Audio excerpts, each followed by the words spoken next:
especially for the city of Miami, because what we're seeing is a lot of companies looking to other parts of the world than across the pond, as they say, to change up their sourcing model and find something a little closer to home, better lead times, lower minimums and stuff like that. So without any further ado, we have some really great representatives from some of the countries in Latin America and the Caribbean.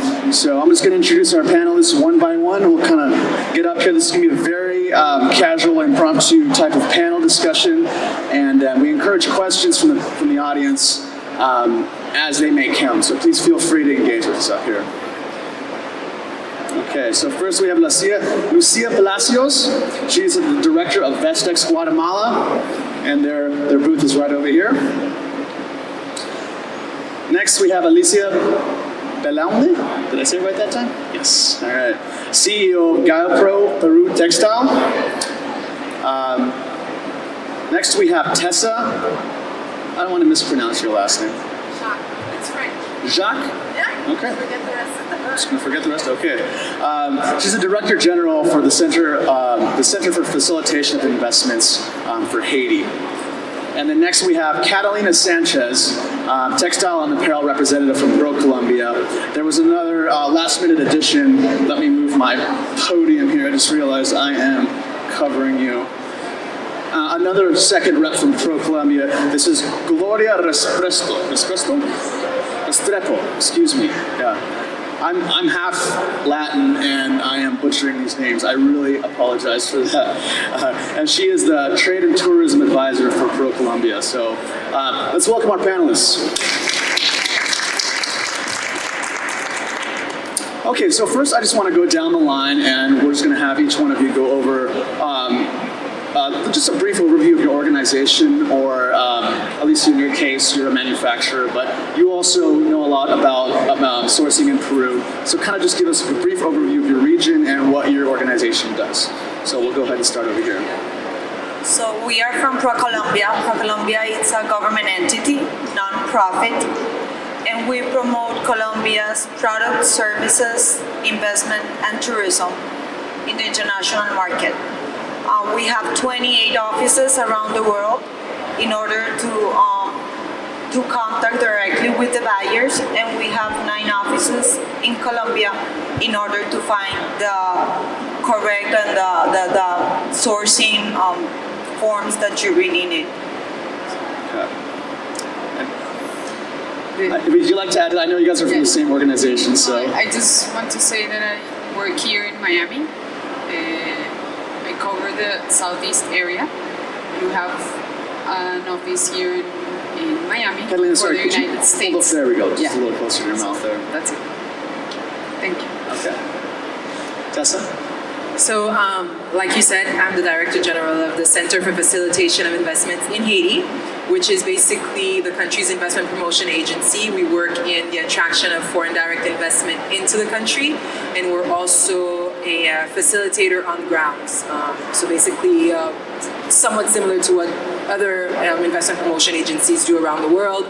We assist with the incorporation of your business, starting your business in Haiti, site selection, getting you the right partners on the ground, and obviously we promote all the priority sectors that the government has identified as motors of development for the country, and obviously garment assembly is one of those sectors. So that's why I'm here today. Hey, very happy to have you here. It's Haiti's first time with the show, so.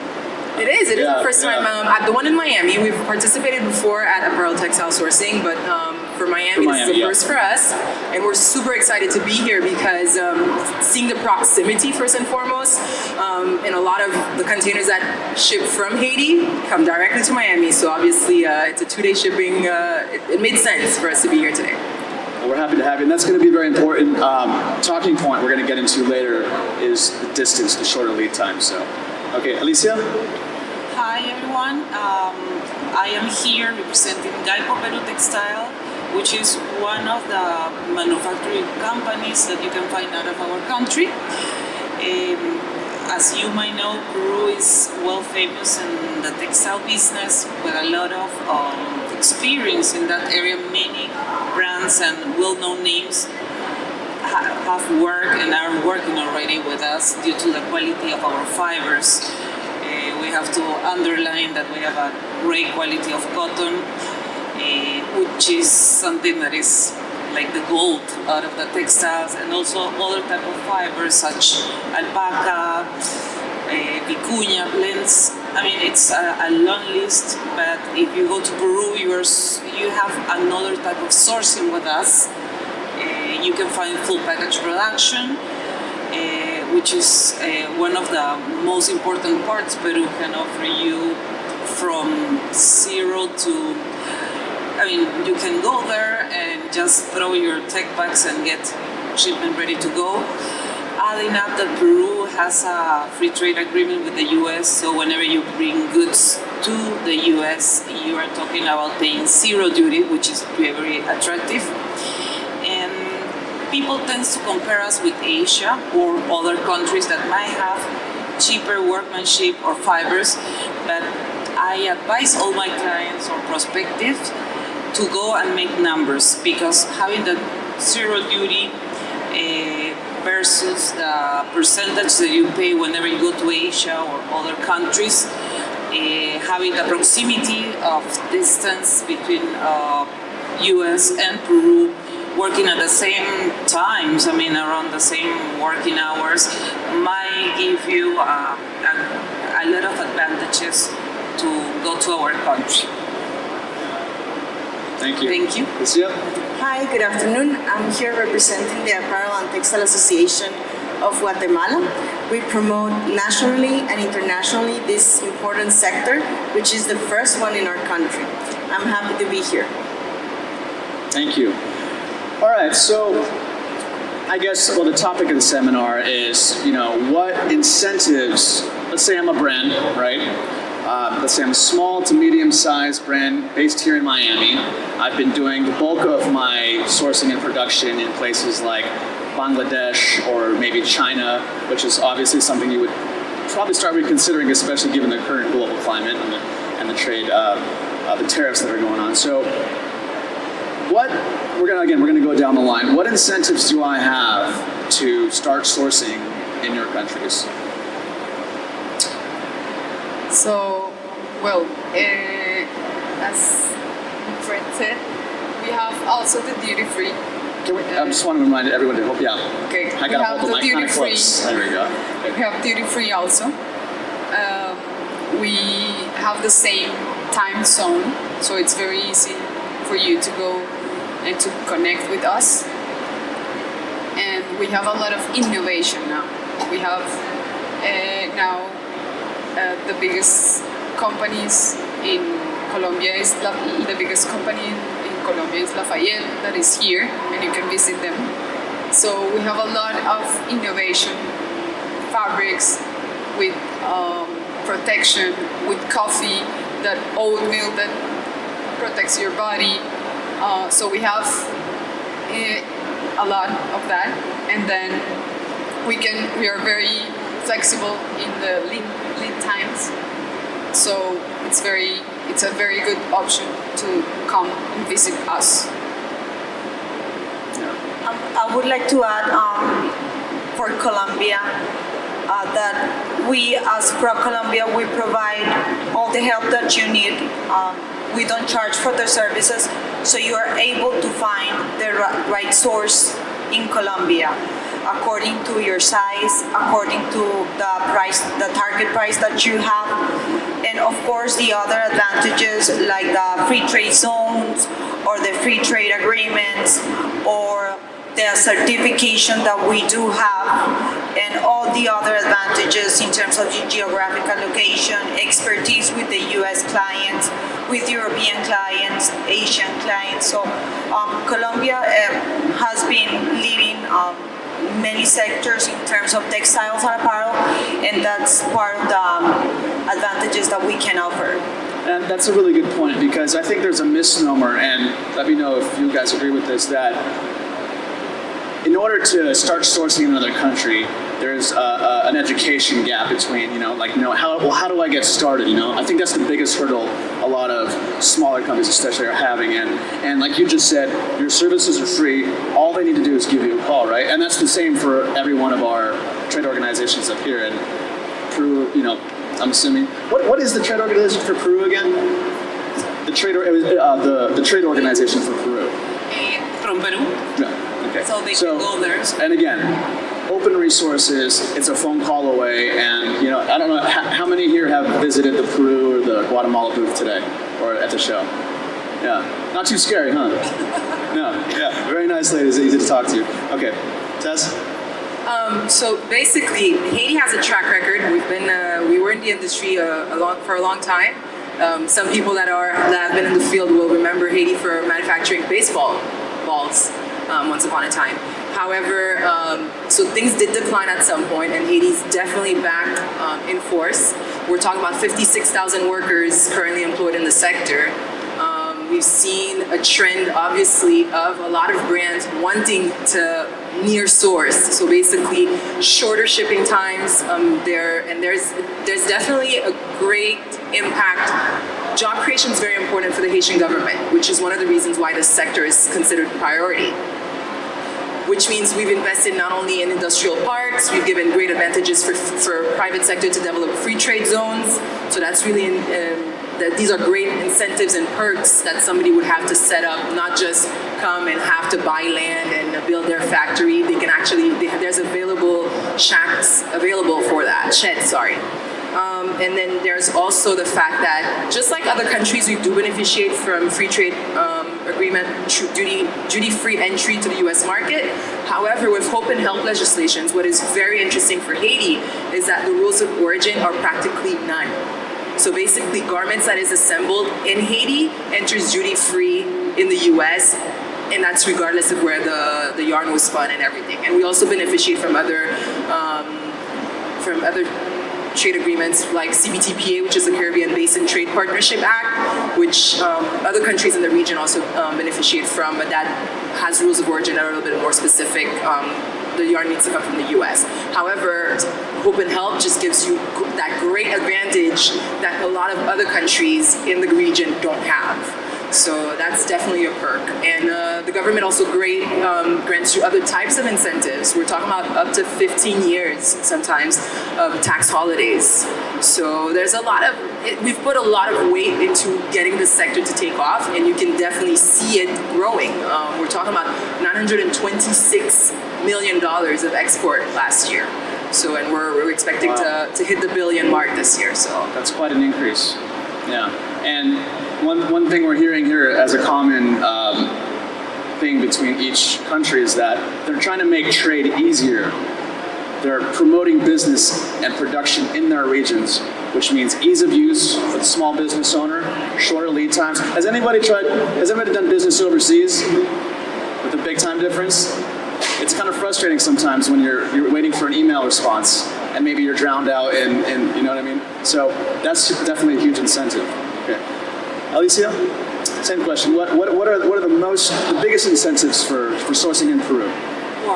Well, as we all mentioned, the duty free is one of the most attractive advantages that the country is offering. Our textile business is very versatile. You can go and source or produce for very big companies, but you can also have medium and small guys. The idea is that everybody can get served, and we have a business that can be sold as a full package offer. You have wovens, you have knitwear, you have cut and sew, cotton.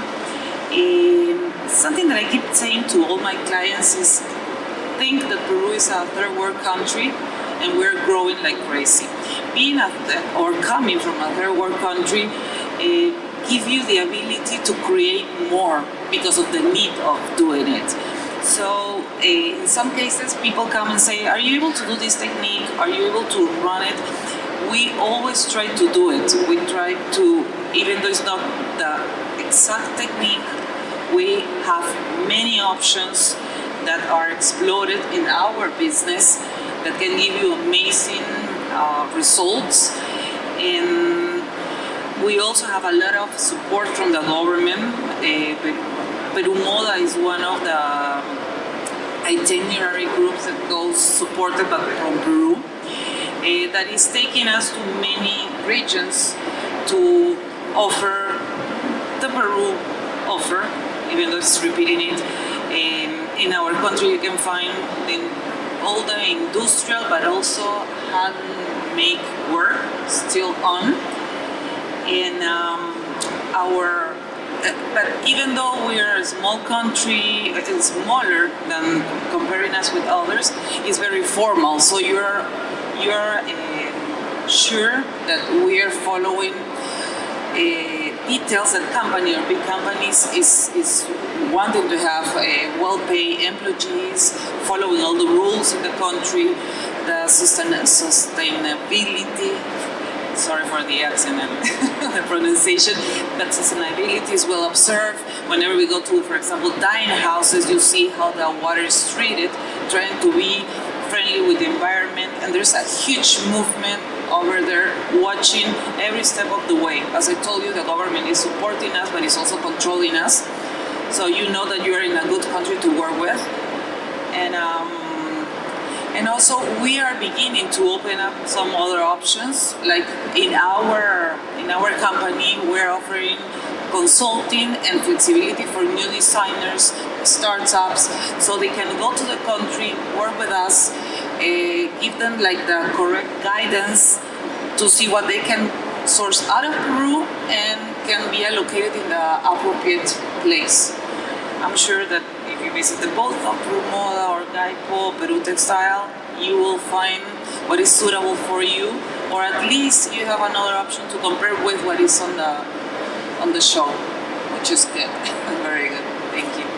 You hit on something really interesting just now. You said there's a common misconception that everybody considers Peru a third world country, and that maybe perhaps they don't have the infrastructure to support large scale apparel production, right?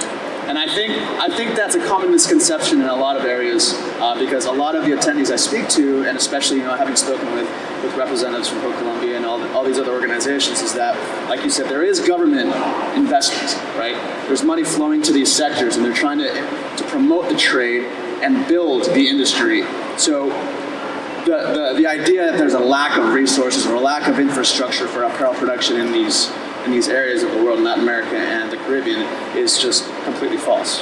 And let me interrupt you with one more thing. Everybody's nodding. The preparation of the people that is working in textiles is very good, because people is not only well prepared in the country, in the textile area, but there's a lot that went abroad to get more into the business in other areas. So you have a lot of complements like design plus sourcing plus the technical knowledge that we handle whenever we are inside the business.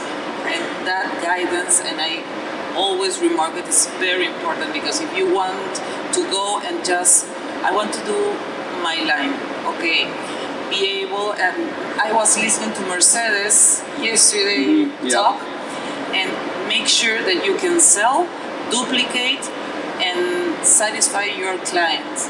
But you have to, go to in a route.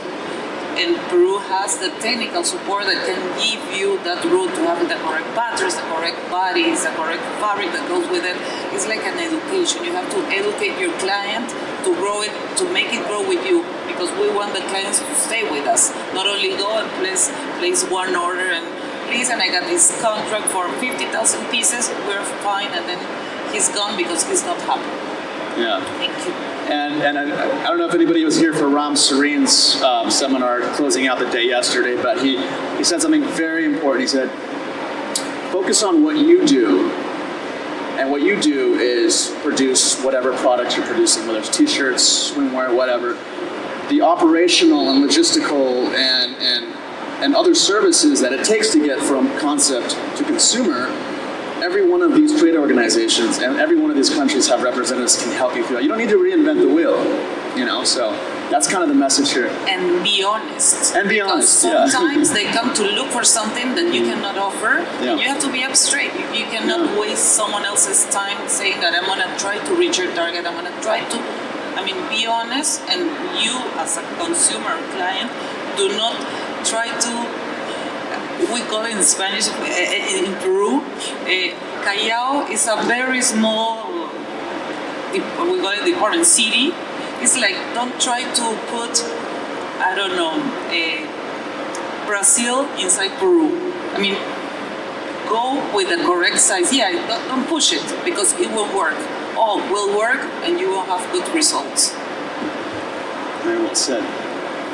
So everyone already covered the closeness, the duty-free, but also I wanted to mention about Guatemala is that we have a fully integrated supply chain from the Central American region. So for example, we have more than 400 companies working within the industry. So we have the textile mills, spinning mills, the apparel manufacturers, the services, trimmings, and when I say finishes, embellishment in every garment, like screen printing, sublimation, digital printing, dyeing, and washing in the garments. And also, I know that Peru grows their own Pima cotton. Guatemala, unfortunately, doesn't have cotton. So we import all the raw material from US. So basically, we are using raw material mainly from US, which is highly, with a lot of quality that we use, and then we return it back, adding 49% of value. That means we sew it, we finish it, and we send it back in within, as Tessa was saying, 2 or 3 days by ships. And in Vestex, we also have the only platform for the Central American region as a promoting tool that it's the Apparel Sourcing Show every May. And there you can see it's not the manufacturers exhibiting, but it's the whole supply chain. So if you want to produce something in Guatemala or in the region, you have to go there and have a glimpse and a panoramic view of what can be done and what is most costly effective for you. And what is, for example, graphic tees, knitwear is what the region, I mean Central America is what we're famous for. 70% more or less knit tops or knitwear, and the other 30% are wovens. But for example, each country divides itself into different categories. So I might say Guatemala divides the production into graphic tees, ranging from 100% cotton to 100% polyester and all the blends in between.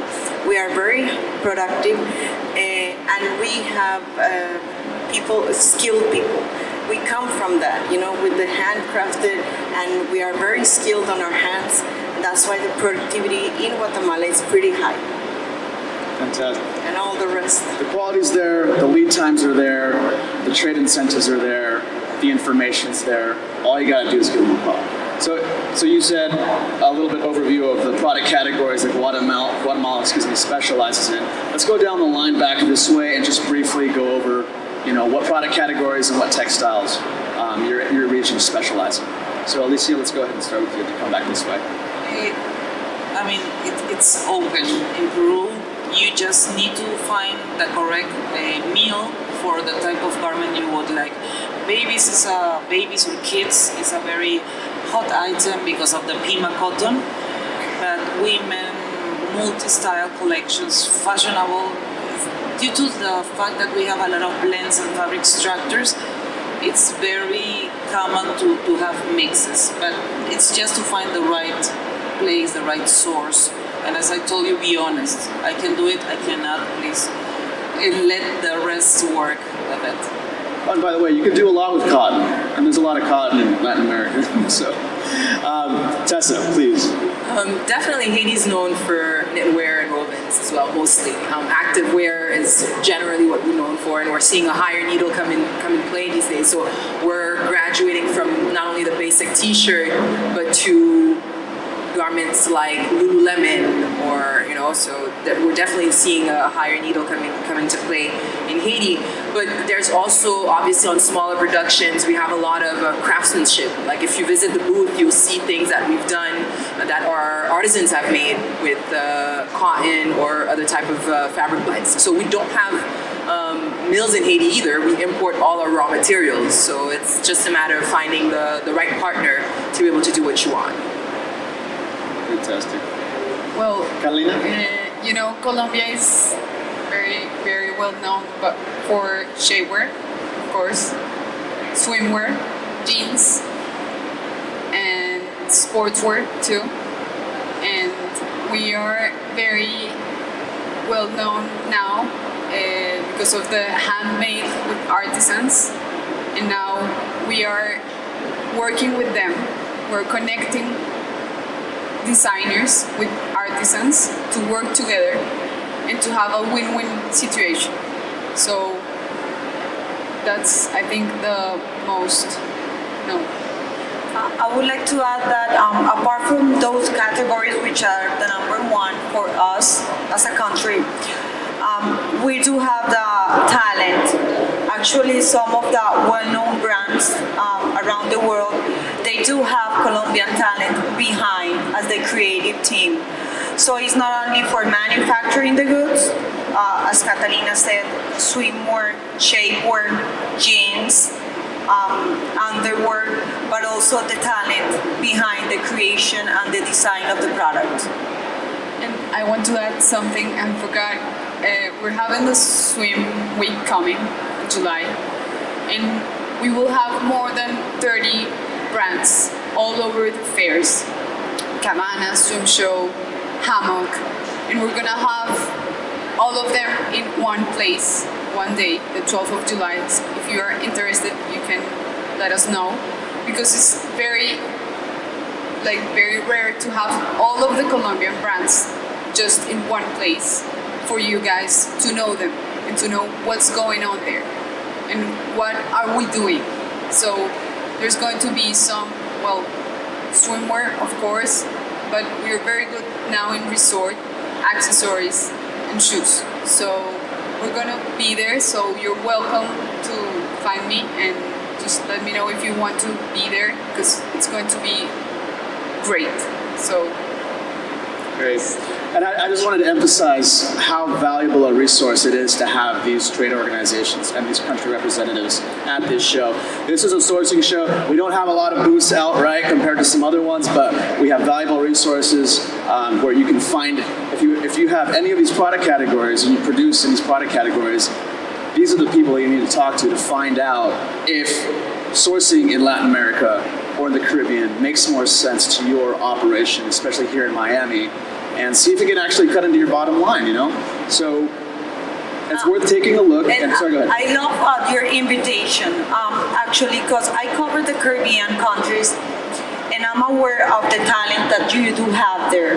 It's amazing. And I truly hope that you get yourself get with one of us so you can understand which country is the adequate for you, because everyone has something to offer.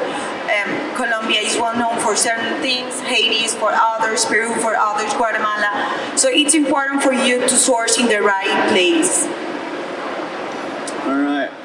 Sorry, Tessa, did you have There's something just else one to thing say? I Please, wanted please. to add. It's not something that we're world known for yet, but it's something that's definitely coming, and we're really good at it in Haiti. It's beading work. The beadwork, the craftsmanship of beading work that's done in Haiti, it's just, if you come and visit the booth, like we have a video and pictures of things that artisans are doing, and so it takes, obviously beading work takes time, but it's just so intricate and so detailed, and it's something that's traditionally been done in Haiti, and I don't think anybody really realized the potential to market it, but it's up and coming now, and you're seeing a trend for obviously more intricate designs and things that are a little bit more sophisticated. So that's definitely, I think, a niche that you're gonna see Haiti more represented into. And that word craftsmanship, that right there directly translates into quality.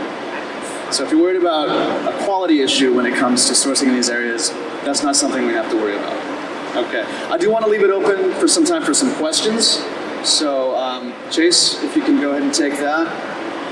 Please raise your hand and Chase will come by if you have any questions for our panelists.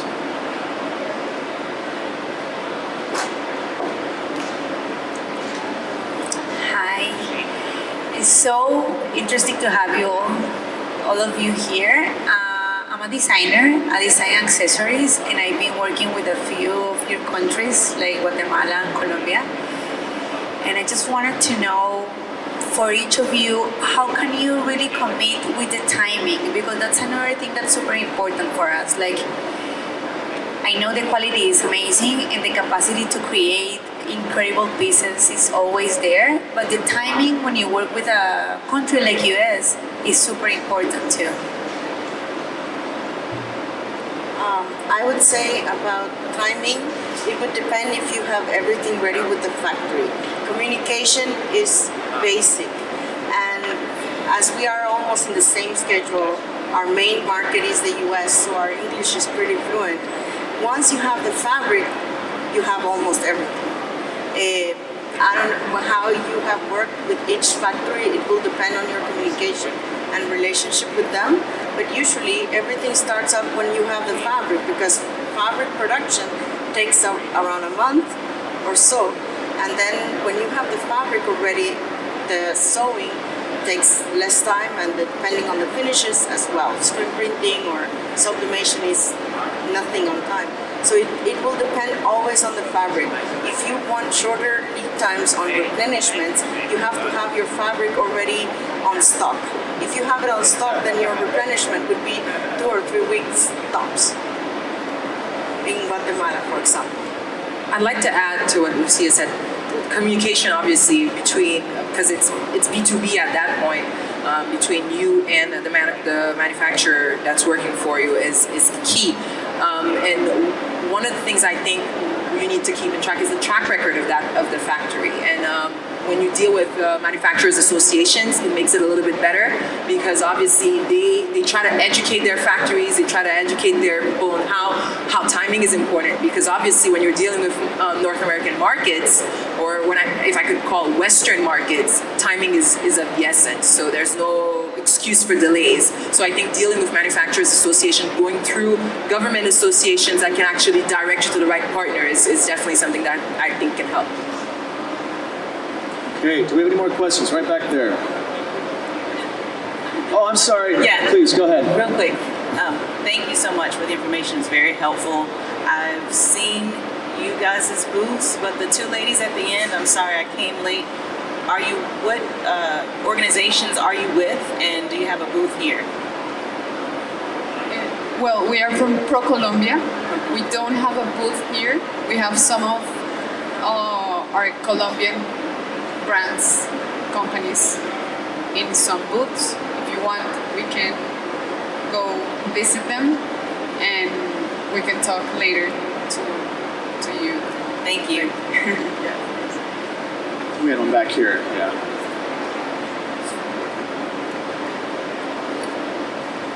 Good afternoon. Thank you also for being here. This is an awesome presentation. This question is for Tessa. I wanted to know more about the shed that you guys have created in Haiti for different manufacturing opportunities, and if those are the only opportunities that are there in Haiti, if you can go in other areas of the country, because I'm actually from Haiti as well. Of course. So basically, there is obviously when you're seeking labor force, you want to go into metropolitan areas. Obviously, so Port-au-Prince has seen a lot of development. The government has industrial parks that they have, and there's also, like I said, private sector initiatives with free trade zones that have shed available. However, obviously you need to come, most of them do not provide you with the full factory. It's sheds that are available where you come with your machinery, you hire your labor force, and you would set up. But there are also manufactories, depending on your type of volume, that would be able to produce for you. So it all depends. There is a diversity of connections you can make. It's just a matter of knowing the right people. So if you want to come by the booth, we can definitely take your information down, and if you want more information, we can send it to you afterwards. Okay, I think we have time for one more. Right back here. Oh, I'm sorry. Hi, my name is Duni Miranda. I'm the Guatemala Trade Commissioner, and I just want to add two comments. One is, well, have a little bit of advertisement about the services that we provide for all companies in the United States. We have 4 offices in the United States that serve all the companies that might look to outsource in Guatemala, and one of them is Miami. One aspect that is very important for the companies and for the, well, I said in general, companies that are outsourcing in the region is the lead time and also logistics. Logistics is crucial when you are in this industry, because fashion it moves very fast, and in that aspect, Guatemala plays a very crucial role. We are only 3 days away from our main ports, from Guatemala to Miami ports, and also by air, we are only 2 hours and 15-20 minutes, 5 flights a day. So we consider, well, not we, but the federal agencies consider apparel as a perishable product because the demand of the market. So when you are looking for companies to manufacture, don't forget about logistics. It's crucial, it's important, and if you require more information, take advantage of all the trade offices that you have in Miami. We have 28 countries that have trade offices. I would say that most of us, we provide free services. We know very well our industries and we work very closely with our counterparts in our country. So please consider that also. Thank you. Hi, Dunia. She was up here last year speaking. It's good to see you. You want more? Yeah, we have time for one more and then we do have to get our next seminar up. But ladies, would it be all right if afterwards maybe we could if anybody had any more questions for our panelists, left stage, they'll be hanging out to take some personal questions afterwards.